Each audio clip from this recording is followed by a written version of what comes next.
Hello, people of the internet. Good morning, good afternoon, and good evening. Today is a tremendously exciting day because we have a very longly anticipated comeback for me and for the industry as a whole. Chery_Bullet are back with their latest release titled P.O.W, an acronym on Play on the World. Now, Chery_Bullet really impressed me last era with Love in Space. In fact, Love in Space and that entire album was exactly 370 days ago. So over a year since their last comeback. And since then, Love in Space, I absolutely fell in love with it. And then they were one of the acts at MIK in London last year, and I got to see them live, and they were tremendous fun. I love their songs. And so, I'm so tremendously excited for this. I missed Chery_Bullet music so much, and oh, we got to hear bits and pieces of Chery_Bullet through Girls Reverse because Bora, who was in the final 10, unfortunately didn't make the final 5, playing Gypsy, just vocal queen through and through from start to finish, and then Haeyun, who I think made it to the semifinals and got eliminated in the semifinals. Also played a character in it, Nemo, the one who always went "Deh." And yeah, got to get a little sprinkle of Chery_Bullet through Girls Reverse, and now we get the full thing today. So I'm going to apologize in advance because I don't know names to faces yet. I think I'll recognize their voices before I recognize the faces. But I'm just here for the song in it, and and the album. I'm gonna be listening to the album after this. I have one more video I need to record, and then I'm gonna get into some album listens today. So look forward to that coming up later today. And yeah, let's just jump right into it. Chery_Bullet, here we go.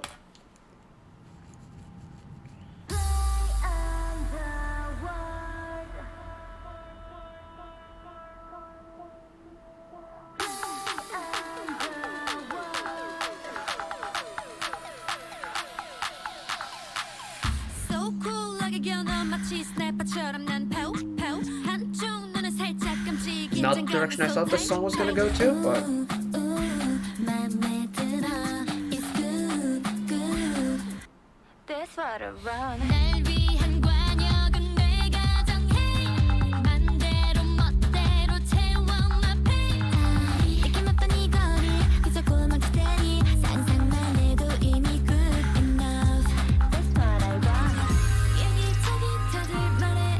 this song has a lot going on for it. Let me actually pay attention coming up to this chorus here.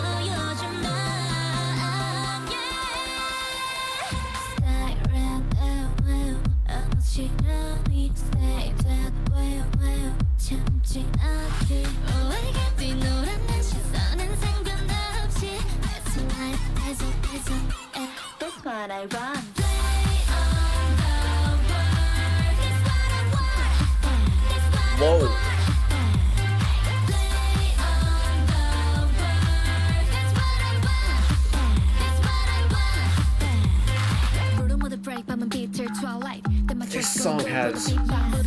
This song's kind of blowing my mind a little bit.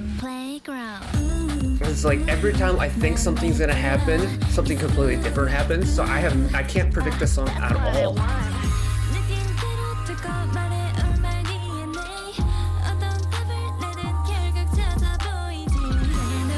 I feel like this is a very different type of sound for a Chery_Bullet song, or at least from the ones that are, like the title tracks.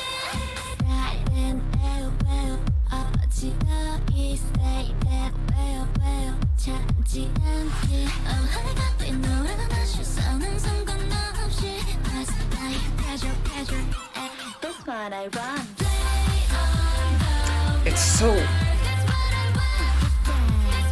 I don't know if I need to be processing this as like an EDM song or a pop song or like a drum and bass song. It's like, it's definitely heavy on the EDM influences, but it's like, it's breaking the genres. That's a really interesting breakdown for this bridge.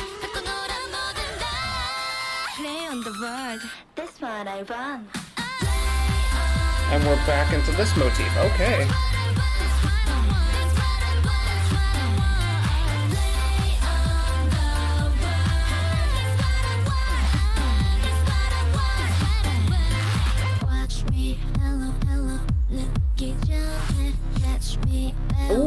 interesting. They flipped the order around for this final chorus.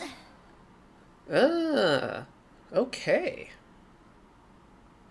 Okay, that was kind of an experience. It's not what I expected this song to be.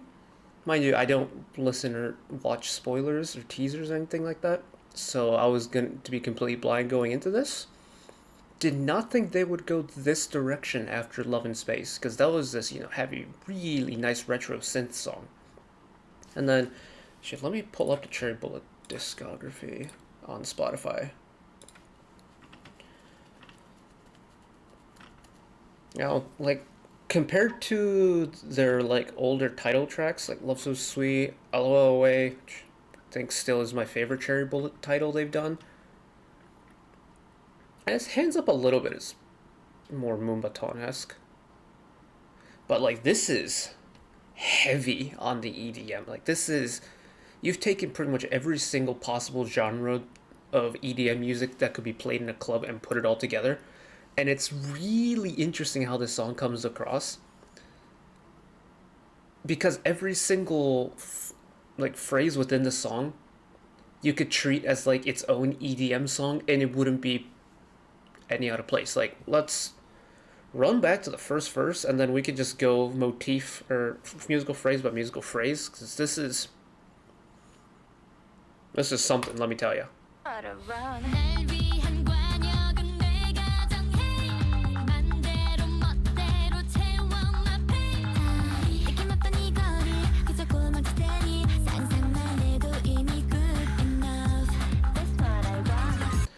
So, like, essentially that entire, like, first verse, all you really have in terms of instrumental is that, like, weird kind of, like, not gulping, but, like, that kind of, like, oscillating 808 where it just goes...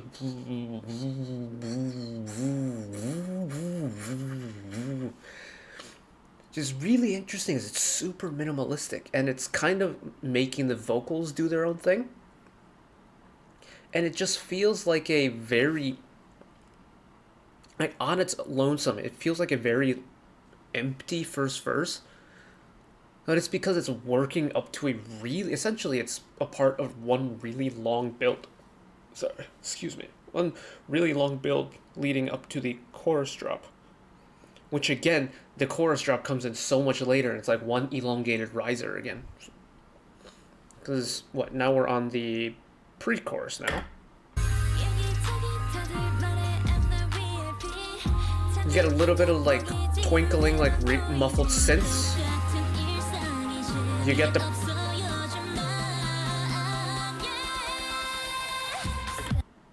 Because then you get your typical, like, almost EDM riser in a way where you get your double time after double time, like, synth snare hits. And then you just keep double timing it until the drop happens. The instrumentals, like, slowly increase in volume. Again, it's continuing that, like, riser motif. And then all of a sudden...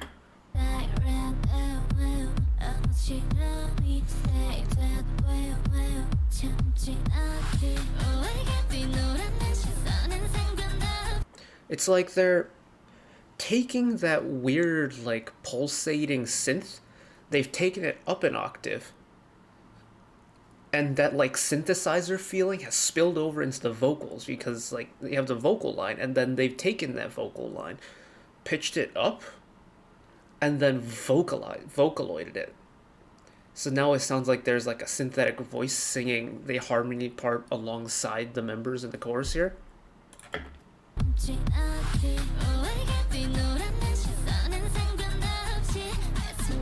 You've got the build, the pitched up riser, and then it just goes full on the electro mode for this chorus.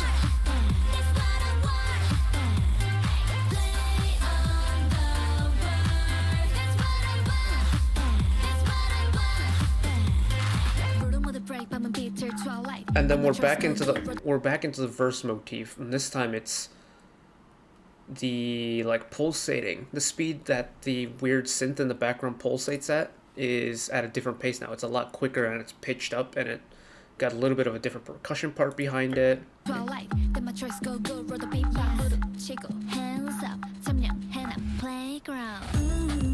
It almost sounds like they're pitched up toms in a way.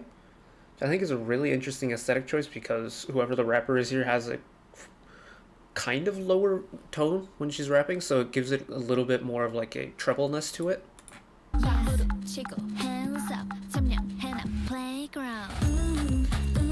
Especially considering that like you have your pulsing 808, you have the main line, and then you kind of had like the synth toms, the pitched up toms, and the pitched up toms is taking that high line now instead of the rapping part, which I think is really interesting. Lots of EDM stuff going on, lots of EDM to break down, lots of EDM influences from various genres and things like that. But I'll tell you what, March releases so far this year, groups are beginning to turn up the energy a little bit, and I really appreciate that because, you know, like, it's springtime now, or it's coming up to springtime, and we're getting more groups doing a lot more energetic stuff compared to like January and February where we had like, you know, little tamer songs and things like that. Yeah, I'm tremendously excited for what the album is going to be because this will be my first Cheryblett album that I listened to, and because, well, what they performed at MIK was primarily title tracks, and I quite like their title tracks, and this is a very different sound than what I would associate with Cheryblett, so I'm very interested to see how they take this sound or like this concept and they run with it on the B-side. So that'll be out later. I look forward to that. But that's it for me today, at least for now. Thank you all for watching. If you did enjoy and want to see more, channel icon is up there. You can find the back catalog stuff watched in the past. Drop a subscription if you want to keep up to date with whenever I upload new videos. And if you want to watch another video of mine right away, YouTube recommends you watch that video down there. And until next time, bye-bye.